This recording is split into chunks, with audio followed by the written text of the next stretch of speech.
Buenos días y buenas tardes a todos los profesionales que nos estáis acompañando en esta primera edición de Healthnology Digital Conference Series. Yo soy Francisco Moreira, el director general de Digital Tech Events, que somos la empresa organizadora de los eventos Healthnology.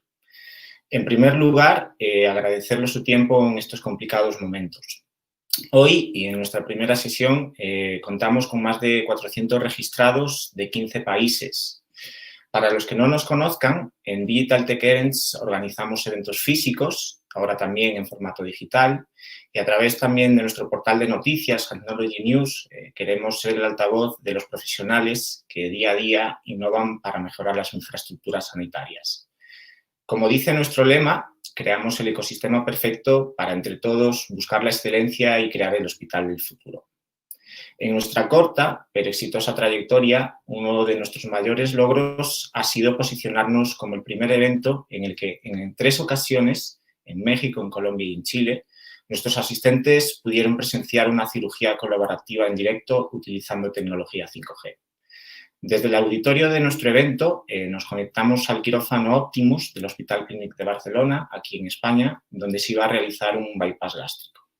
Para ello, desde el auditorio y desde el quirófano, 2 cirujanos fueron tomando decisiones colaborativas en tiempo real sobre la intervención. Decir que todo ello fue posible gracias a la asociación que mantenemos con Ice Channel, que es partner estratégico en todos nuestros eventos. Por último, y antes de comenzar la sesión del día de hoy, les queremos mostrar un resumen de nuestro último evento de Ciudad de México el pasado mes de febrero.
Para la conferencia de hoy, Tecnologías para el control del COVID-19, contamos con la inestimable participación de Jesús María Fernández. Él es el CEO y fundador de IrisCare, una empresa dedicada a la transformación digital y a la aplicación de la ciencia de datos a la salud y ciencias de la vida.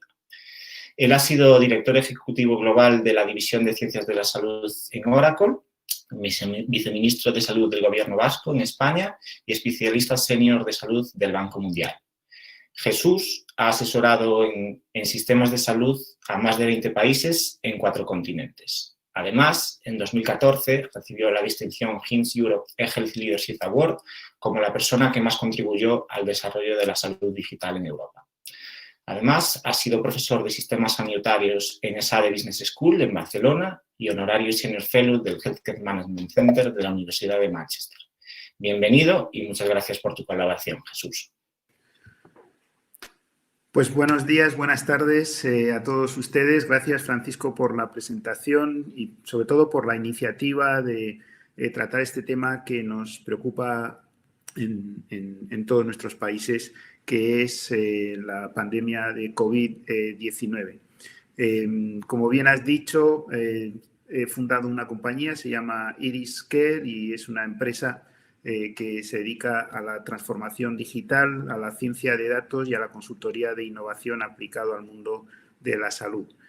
En esta tarde quiero compartir con ustedes unas reflexiones sobre cuál es la situación del COVID en nuestros países, qué enfermedad es a la que nos enfrentamos, qué es lo que los planes de actuación de los diversos países están realizando para afrontar esta pandemia y, en tercer lugar, cuáles pueden ser el papel de las tecnologías de información aplicados a estos objetivos. En la siguiente transparencia están estos tres bloques de debate que quiero hacer con ustedes a lo largo de estos próximos 15-20 minutos, dejando un espacio también para posibles preguntas y respuestas.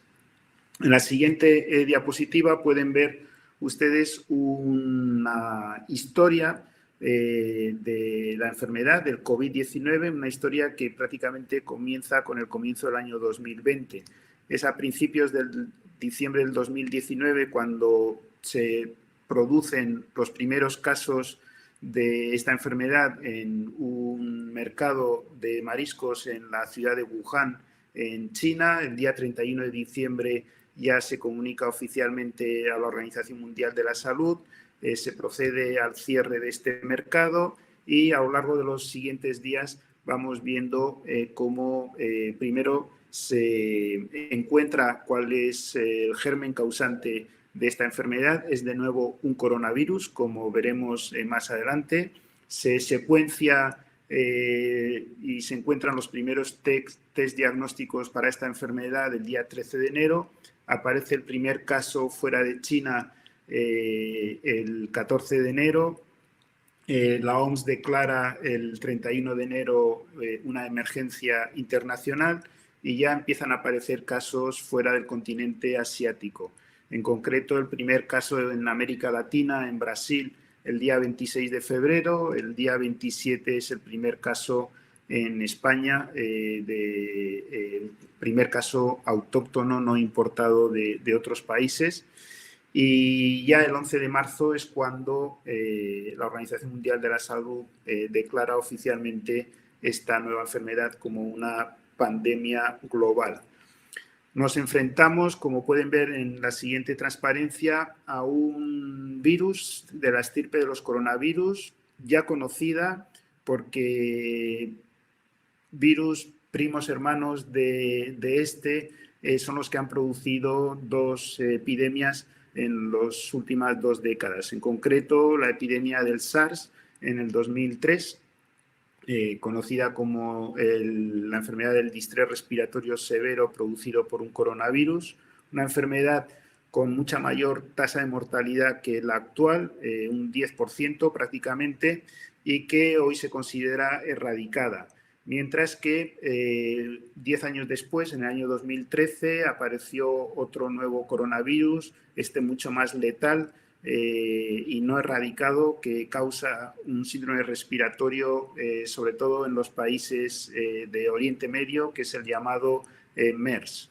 La enfermedad actual que tienen en la primera línea de esta tabla es la que denominamos COVID-19, una enfermedad que todavía no conocemos con precisión cuál es su tasa de mortalidad, oscila mucho entre países, luego hablaremos también del baile de datos que tenemos, pero consideramos que la mortalidad puede oscilar entre el 1 y el 3% de los casos, dependiendo sobre todo en gran medida de cuál es la edad media de la población, porque lógicamente en los países con poblaciones más envejecidas la mortalidad es significativamente mayor. Estamos ya en una situación de pandemia, a diferencia del SARS o del MERS, como vamos a ver con las cifras de datos globales poco después, donde las medidas que se están tomando fundamentalmente tienen que ver con el distanciamiento social, la prohibición de eventos públicos, el cierre de escuelas y, por último, el confinamiento social. En la siguiente diapositiva pueden ver ustedes cuál es la fisiopatología de esta enfermedad. Es un virus que tiene una corona a su alrededor que afecta a las células del tracto respiratorio a través de unos inhibidores, de unos receptores, y el problema es que en algunas personas desencadenan un síndrome inmunitario de respuesta inmunitaria masiva, lo que se llama una tormenta inmunitaria de citoquinas que produce una neumonitis, una inflamación de los neumocitos pulmonares, que es lo que conduce al distrés respiratorio y en algunos casos a la muerte por esta enfermedad.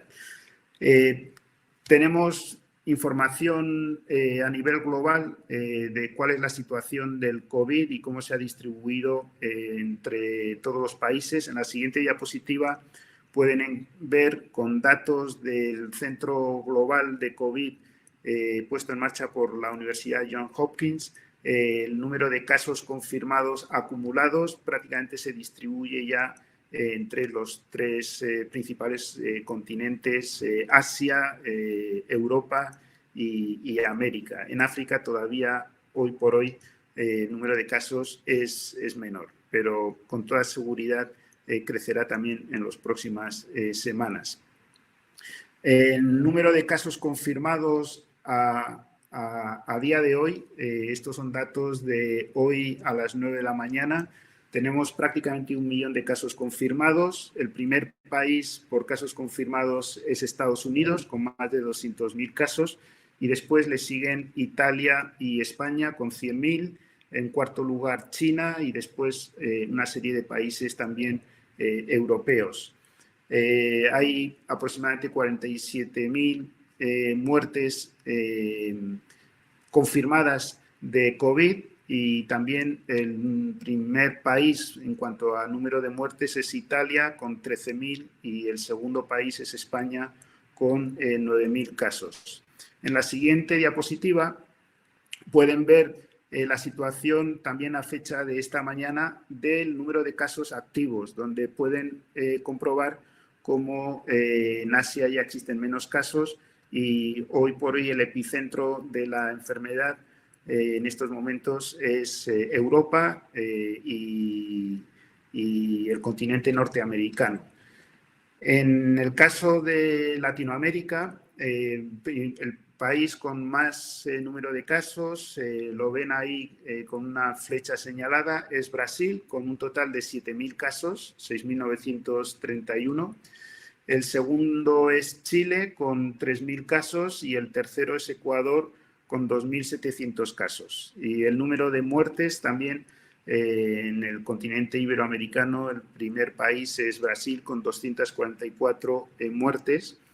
Y como pueden ver en la gráfica de más abajo, en amarillo, el crecimiento de esta pandemia se ha producido en esta escala logarítmica en dos fases.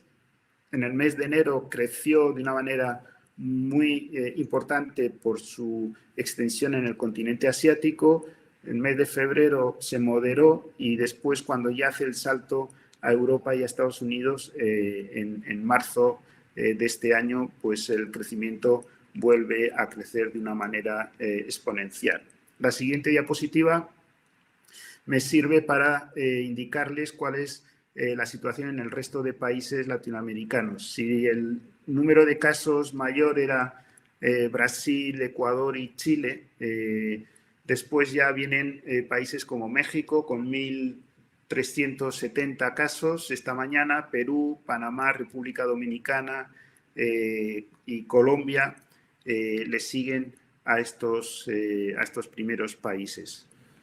Bien, en la siguiente diapositiva podemos ver que seguramente los datos que hemos presentado antes, que están presentando todos los centros de control de enfermedades, la Organización Mundial de la Salud, Johns Hopkins, en realidad están infravalorando, infradimensionando la pandemia, porque hay muchos más casos que los que se confirman. Al final, los casos confirmados son aquellos a los cuales se les hace una prueba diagnóstica que no siempre está disponible, como ustedes saben, y lo mismo ocurre con el número de muertes. En un estudio publicado por el Imperial College hace unos pocos días, ya se habla de unos rangos de dimensión al menos 2, 3 o 10 veces superior al número de casos diagnosticados. Valga, por ejemplo, el caso de España, en el cual se ha hecho un estudio de mayor mortalidad en el mes de marzo del 2020 respecto a la media de los meses de marzo de los 10 años precedentes, y nos encontramos con que el número de muertes es 2 o 3 veces superior estimada por COVID al de número de casos confirmados con pruebas diagnósticas de PCR de las muertes declaradas. Por tanto, si el número de muertes es 2 o 3 veces superior y sabemos que la mortalidad es menor que la que están reportando ahora mismo las estadísticas, estaríamos hablando, para el caso de España, de un número de afectados aproximadamente entre 10-15 millones de personas, lo cual significa prácticamente el 30 o 35% de la población. En la siguiente diapositiva podemos ver cuál es la evolución clínica de la enfermedad. Afortunadamente es una enfermedad, es una infección con una alta tasa de transmisión. La tasa de transmisión se calcula en torno a un 3,8, es decir, que cada caso transmite la enfermedad a una media de 3-4 personas, pero en la mayor parte de los casos la evolución es leve y se producen síntomas leves. Solamente en torno a un 20% de casos desarrollan síntomas más significativos, y aproximadamente un 10% requieren hospitalización, algunos de ellos cuidados críticos, fundamentalmente para recibir ventilación asistida, y en torno a ese 1-3% de los afectados terminan muriendo al cabo de 12, 14, 16 días de haber sido infectado. Por eso, en los datos que vemos, tenemos que tener en cuenta que podemos estar controlando la transmisión de la enfermedad, pero sin embargo vamos a tener 1 o 2 semanas más de crecimiento de la presión asistencial en nuestros hospitales. Por eso, como ustedes saben, las medidas que han tomado los distintos países van dirigidas fundamentalmente a tratar de aplanar la curva epidémica. Una vez que ya tenemos una transmisión comunitaria de la enfermedad, se trata de reducir la velocidad de transmisión para que no tengamos un pico de afectados que nos colapse la atención sanitaria, que nos colapsen nuestros hospitales. Los planes de actuación en la siguiente diapositiva que han puesto en marcha los países, básicamente con variedades entre países, se estructuran en 4 fases. La primera fase es la que trata de retrasar la llegada del virus cuando solamente hay algún caso importado. En estos casos se pretende que las personas extremen la higiene y la prevención, aislar aquellos posibles casos, ponerlos en cuarentena e identificar los contactos, sobre todo en las fronteras, cuando todavía no existen casos autóctonos. En la siguiente fase de contención, cuando ya hay clústeres de casos y contactos, aquí tenemos que empezar a tomar medidas de distanciamiento social, teletrabajo, reducción de la movilidad e incluso el confinamiento en el domicilio de las personas y de las familias, y una medida que, como también muchos de ustedes conocerán, insiste la Organización Mundial de la Salud, que es realizar test y más test para poder tener identificada toda la población afectada y poder hacer la trazabilidad de sus contactos. Cuando ya hay una situación de transmisión comunitaria, entramos en la fase de mitigación, donde lo más importante es atender a las personas graves y, por tanto, evitar el colapso de las urgencias y de las unidades de cuidados críticos, establecer circuitos limpios para evitar la transmisión de la enfermedad. Es curioso cómo también en investigaciones recientes se ha visto la alta transmisibilidad de la enfermedad en los hospitales, dentro de los hospitales, entre enfermos y también al personal sanitario. Por eso llama la atención, por ejemplo, en España, que casi el 15% de los profesionales sanitarios se han visto afectados por coronavirus. Y en la siguiente fase, en la cual ya están los países asiáticos y ojalá que estemos pronto el resto de los países, que es la de recuperación, en la cual no va a haber una normalización inmediata, la normalización será progresiva y por tanto será necesario seguir tomando medidas de identificación de casos y contactos y de aislamiento y cuarentena, y tendremos que poner en marcha, como ya se han puesto, iniciativas de investigación de nuevos tratamientos y nuevas vacunas. Por eso, en la siguiente diapositiva, los objetivos de las tecnologías de información no pueden ser otras que ayudar en estos planes de actuación que tienen los países. Por tanto, debemos de informar, contener, mitigar y predecir. Informar a la población, dar información veraz y en tiempo real sobre la situación de la pandemia, sobre recomendaciones de prevención ajustadas a cada caso en particular. Contener, y contener significa fundamentalmente ser capaces de identificar a los casos y de identificar a los contactos de los casos y supervisar el aislamiento o el confinamiento de casos y contactos.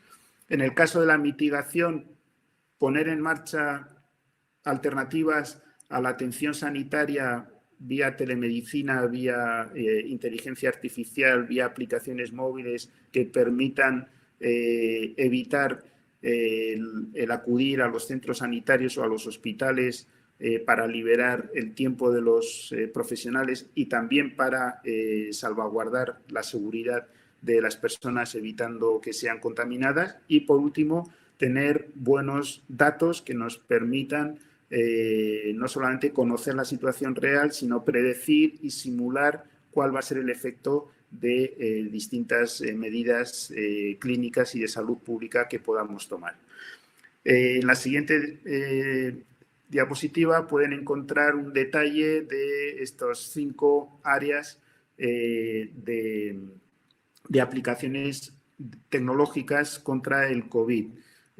Muchas de ellas van a reconocer medidas que se han tomado en los países que afrontaron de una manera eficaz y moderna esta nueva pandemia, como han sido el caso de Corea del Sur o de Taiwán o de Hong Kong, países que vivían en las fronteras del inicio de la pandemia y que, sin embargo, han sido capaces de controlar la extensión y el efecto de esta enfermedad.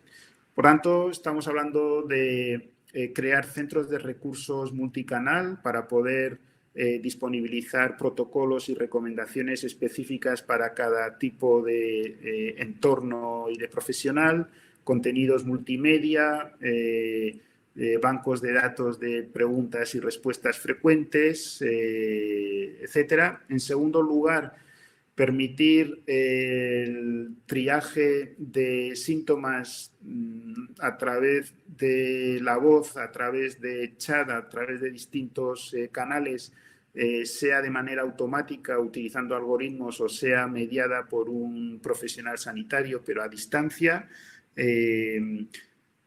Utilizar también los dispositivos móviles para hacer la trazabilidad de los contactos y la geolocalización de los casos y contactos, algo que en los países asiáticos se ha utilizado con gran eficacia. En los países europeos está más en entredicho por lo que pueda significar de lesionar la privacidad de las personas, y todo lo que significa la utilización de estas aplicaciones móviles para la gestión de los equipos móviles que realizan las pruebas de diagnóstico en la calle, tanto para referir a las personas que lo necesitan a estas unidades ambulatorias como para organizar y planificar las cargas de trabajo de estos equipos.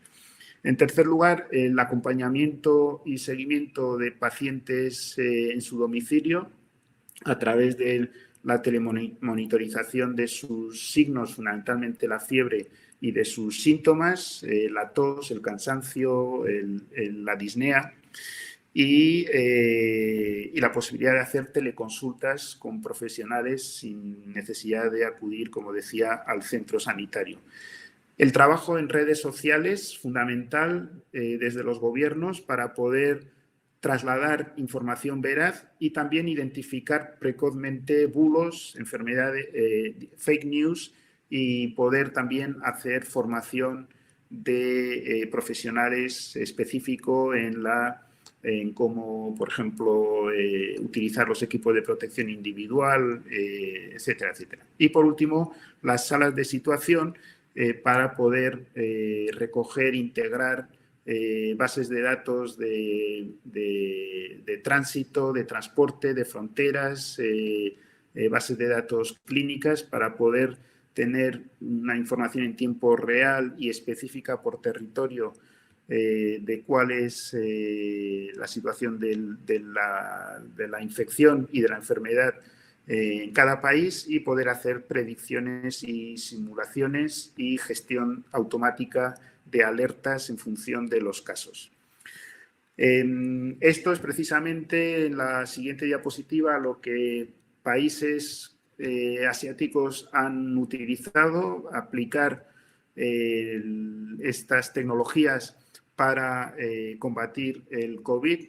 Lo han utilizado para poder predecir, detectar y actuar tempranamente, para mantener la geolocalización de casos y contactos. Han utilizado robots y drones para poder desinfectar centros sanitarios, hospitales, personas con mayor aglomeración de personas y también para distribuir materiales. La inteligencia artificial aplicada a robots de voz, que incluso, como habrán podido leer, seguramente son capaces de, por el tono de voz, detectar si una persona está enferma o no está enferma, o el uso de la impresión en 3 dimensiones para la fabricación rápida de equipos y partes médicas que son imprescindibles y que, por desgracia, también escasean en muchos de nuestros países. Por mi parte, nada más. Quisiera, en la siguiente diapositiva, pues, reconocer el trabajo que están haciendo muchas organizaciones internacionales, como la Organización Panamericana de la Salud, la Organización Mundial de la Salud, todos los gobiernos y, desde luego, un reconocimiento especial a todos los profesionales sanitarios por el trabajo que están haciendo y por el riesgo que están aceptando en esta situación. Muchísimas gracias. Espero que en estos pocos minutos haber podido hacer esta imagen rápida de cuál es la enfermedad, a qué nos enfrentamos, qué podemos hacer, cómo podemos aprovechar mejor las tecnologías de información, y quedo a la espera de las preguntas que me quieran trasladar y les deseo mucha suerte en este empeño y sobre todo mucha salud. Muchas gracias, Jesús. Tenemos sí una pregunta que nos hace Osman de Jesús Arguello Sequera, que a razón de, bueno, lo que estabas comentando ahora, si existe alguna forma de hacer monitoreo directo enlazando dispositivos móviles para hacer georreferencia y búsqueda inmediata de contactos. Sí, por supuesto, se puede hacer. Se puede hacer a través de los sistemas de geoposicionamiento que tienen todos los teléfonos móviles. El problema en estos casos es que en muchos países eso vulnera la regulación de protección de datos, como es el caso de los países europeos, lo que, por tanto, salvo que haya una ruptura de esa ley a través de una de estas leyes que, evidentemente, muchos países están adoptando de emergencia, lo que se está haciendo es, a través de aplicaciones móviles específicamente desarrolladas para combatir el COVID, solicitar consentimiento de las personas para poder mantener su geolocalización. Si quieren hacer más preguntas, arriba a la derecha tienen la sección preguntas en las cuales nos pueden ir escribiendo y iremos respondiendo. Sí, a ver, por aquí. Jesús, en su concepto, ¿cuáles son los mitos y especulaciones frente al COVID y cómo aprovechar las TIC para desvirtuarlas? Bueno, hay muchas, hay muchos fake news. Algunos tienen que ver con la génesis de la enfermedad y quién ha producido esto y con qué interés, etcétera, etcétera. Yo creo que hoy por hoy la comunidad científica deja muy claro que la génesis de la enfermedad se produce de manera espontánea, por tanto no inducida por ningún ser humano ni por ningún interés político o económico demostrado, sino que fue un salto de la barrera de las especies espontáneo en este mercado, seguramente desde el murciélago. Se han encontrado genotipos del coronavirus muy parecidos en murciélagos en esa zona de China y seguramente a través de un mamífero intermediario que se está discutiendo si fue no recuerdo ahora el nombre del mamífero que utilizan en China. Si fue este mamífero, han sido otros los que produjeron el salto de la barrera humana. Pero luego, pues bueno, hay otros tipos de bulos sobre o intereses comerciales que están vendiendo tratamientos falsos contra el COVID y que normalmente ya existen. Lógicamente, en estas situaciones de mayor temor social aumentan y lo que yo estoy recomendando a los gobiernos es que no solamente trasladen información a través de las distintas redes sociales, sino que hagan una escucha de las redes sociales tratando de identificar estos bulos y combatiéndolos con información veraz. Vale. Mira, nos pregunta también Elmer Carmona si existen chatbots planeados o preconfigurados para responder ante la identificación de riesgo de COVID-19. Sí, existen muchos.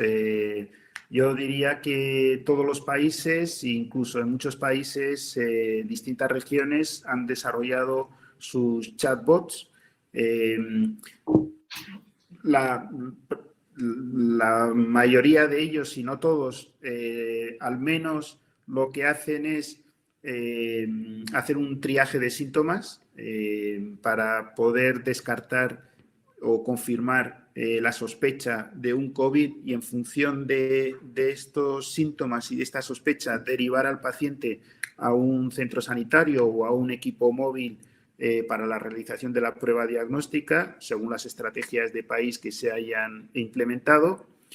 Y algunos países han desarrollado chatbots más sofisticados donde se le pregunta al paciente de manera automática por su historia de las 2-3 semanas anteriores para poder hacer una investigación automática de posibles contactos y poder alertar a estos contactos sobre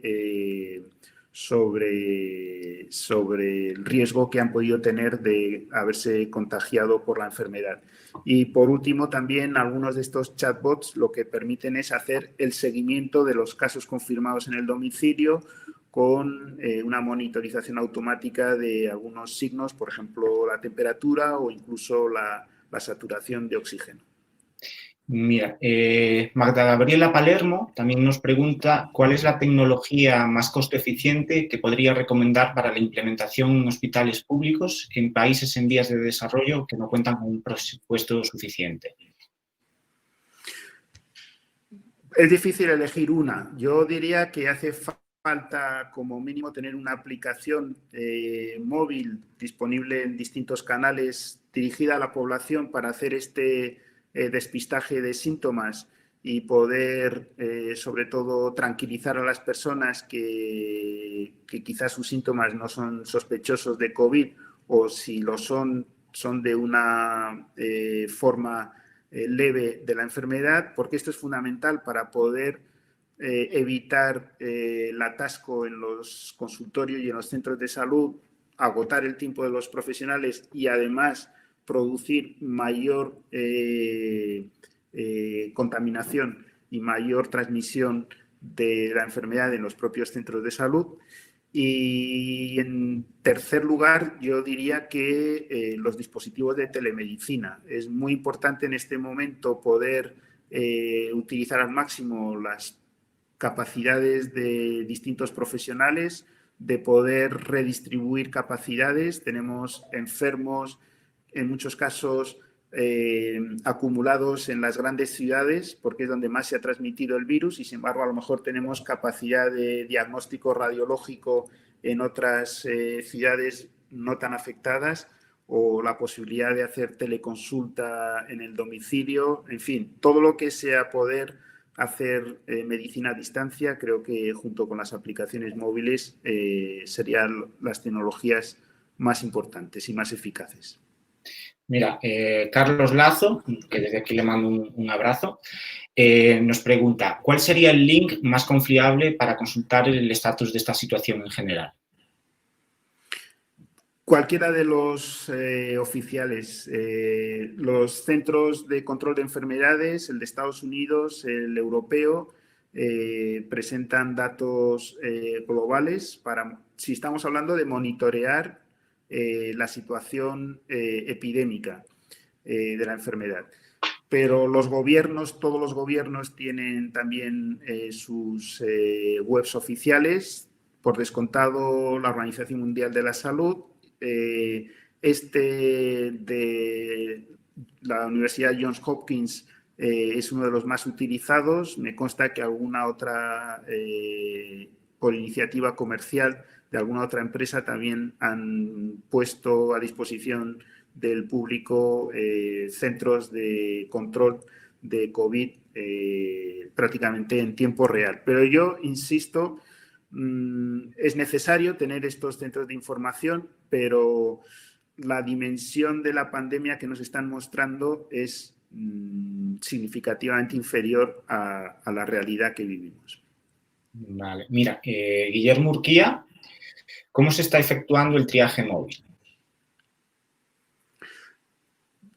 El triaje móvil se está haciendo a través de de aplicaciones con algoritmos muy semejantes unos a otros, pero no hay un solo algoritmo. Básicamente consiste en preguntar por los síntomas presentes de la persona, consultar sus antecedentes, su edad, su comorbilidad, y consultar su historia reciente de contactos familiares, de amistades sociales o de movilidad, de viaje. Con esos tres tipos de preguntas es con los que los algoritmos permiten obtener una respuesta y una recomendación sobre si debe de aislarse, si debe de acudir a un centro sanitario, si la sospecha es mayor o menor y cuál es el pronóstico de esta enfermedad. Federico Castro nos pregunta cómo ve el futuro de los espacios comerciales donde se reúnen una gran cantidad de personas. ¿Se tendrá en cuenta la limpieza del aire al interior de los recintos? ¿Qué tecnologías existen para brindar tranquilidad a los usuarios en este tipo de negocios? Bueno, dos consideraciones. Primeras, seguro que la salida de la fase de mitigación no va a ser abrupta, como decía, sino que los gobiernos irán adoptando medidas de reducción del confinamiento de manera progresiva. Por tanto, podremos salir a la calle, podremos ir a trabajar, pero evidentemente las grandes aglomeraciones sociales tratarán de ser evitadas. La segunda consideración que me parece importante respecto a la pregunta que me ha hecho es que el coronavirus no se transmite por vía aérea. Lo ha dicho la OMS y así está efectivamente respaldado científicamente. Se transmite a través de los aerosoles que se producen en determinadas maniobras respiratorias. Se producen al toser, se producen cuando haces una manipulación del tracto respiratorio por una intubación, pero basta con estar a 2 metros de distancia de una persona y supuesto que no hay una tos productiva importante para que no haya riesgo. Es decir, el coronavirus no se queda en la atmósfera, no se queda en el aire de una manera permanente, sino que cae, se deposita y no hay una transmisión aérea, salvo, insisto, a corta distancia y siempre trasladada por estas pequeñas gotas de saliva. Y Javier Servidio nos pregunta si es factible que la aplicación de las tecnologías de la información ayuden a acelerar los procesos de ensayo clínicos y poder contar con una cura para esta pandemia de un modo más rápido de lo habitual, ya que estamos hablando que son sobre 18 meses aproximadamente para contar con una vacuna. Bueno, efectivamente, y aprovecho para saludar a Javier, gran amigo mío.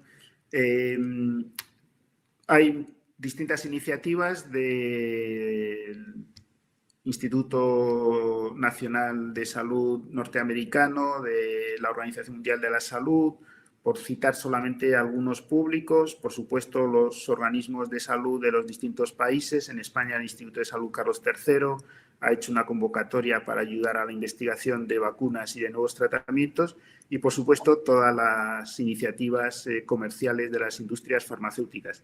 Yo creo que aquí vamos a tratar de acortar tiempos y acortar tiempos significa utilizar mejor las bases de datos que disponemos.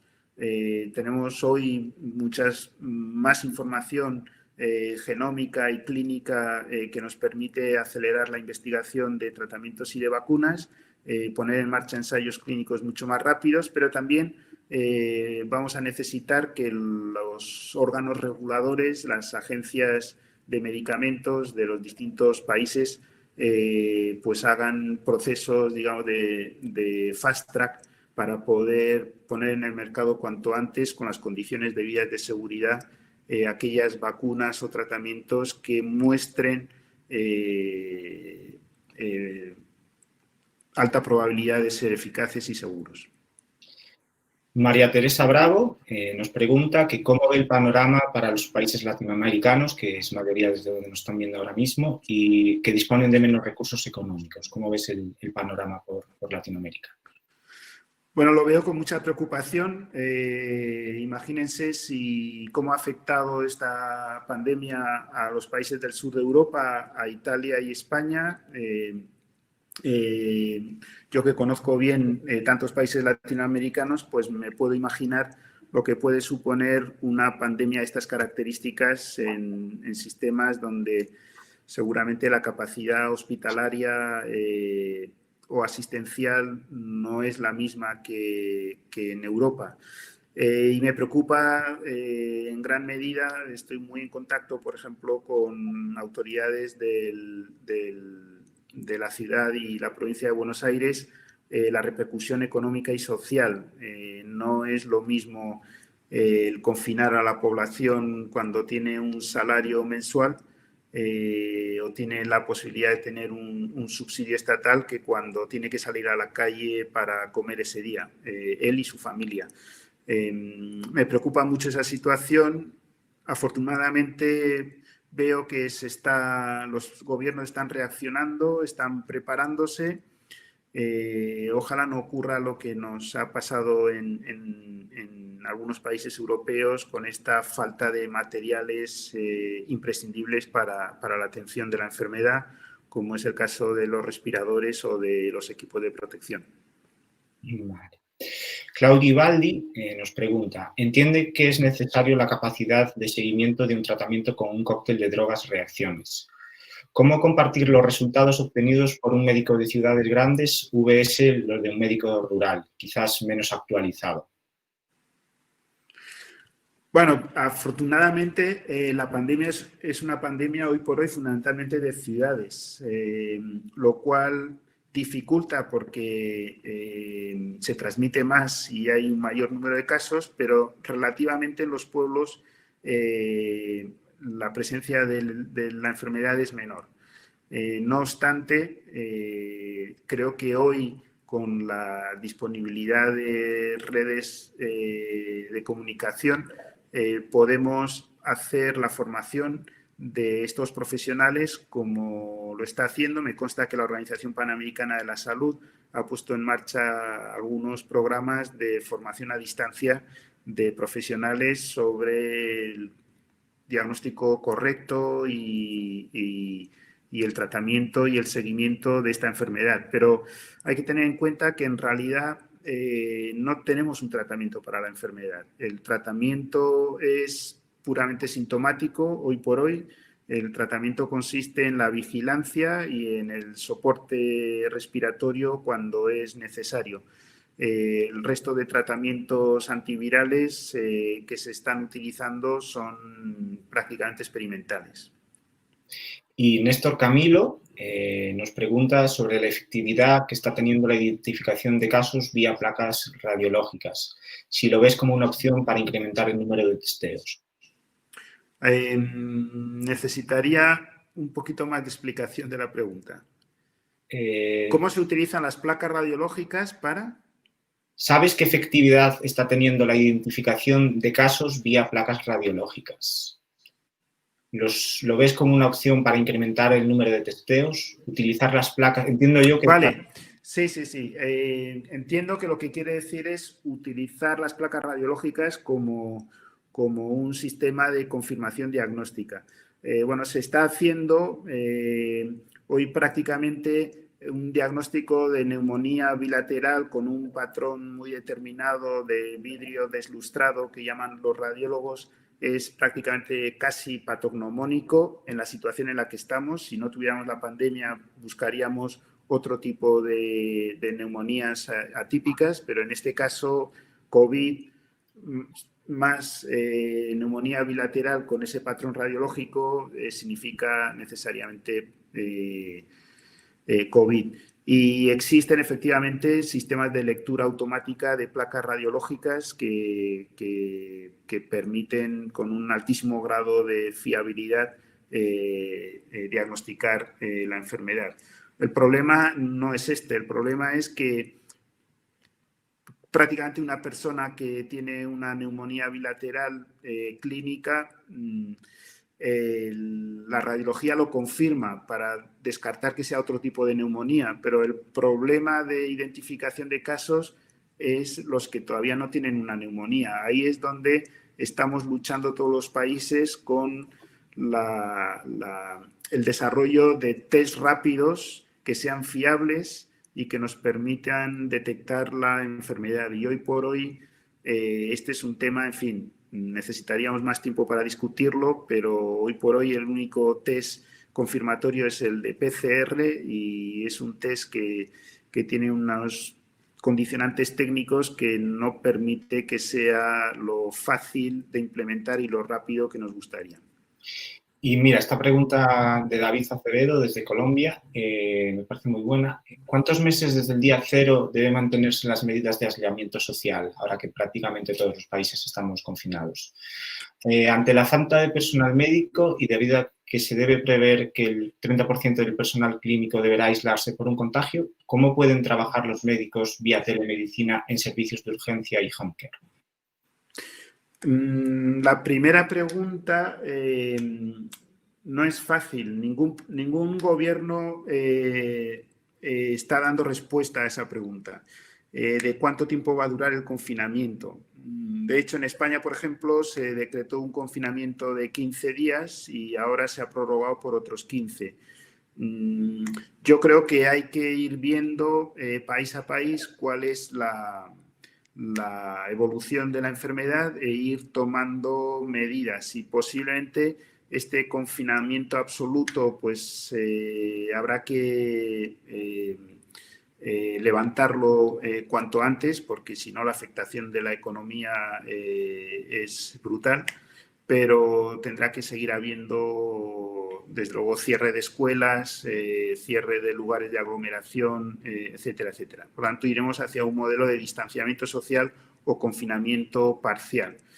La siguiente pregunta era sobre telemedicina. Sí, te leo.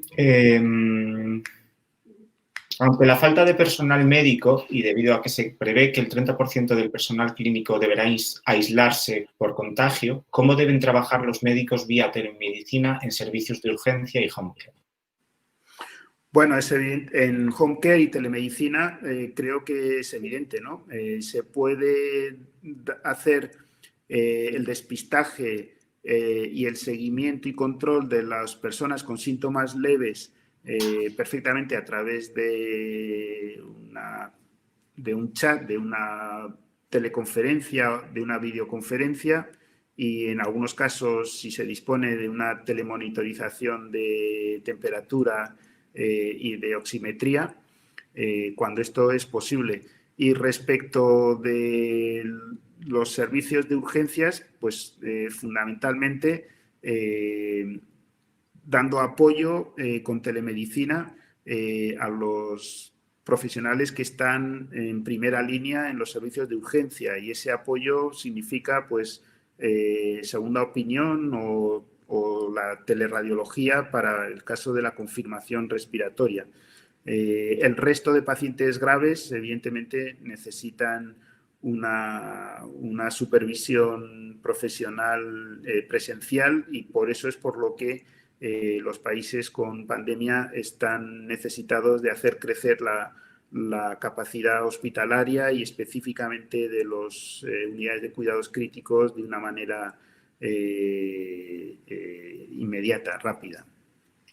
John Hernández nos pregunta qué opina o ha escuchado del diagnóstico con espectrometría de masas como alternativa a las pruebas de PCR. Sí, se está estudiando y existen ya distintos productos. Ahí hay dos alternativas. Hay una que es la que mide los antígenos a través de espectrometría. Parece que esta no es lo suficientemente sensible como para ser utilizada. Precisamente ayer asistí a un webinar de dos especialistas en microbiología clínica y lo expresaban así.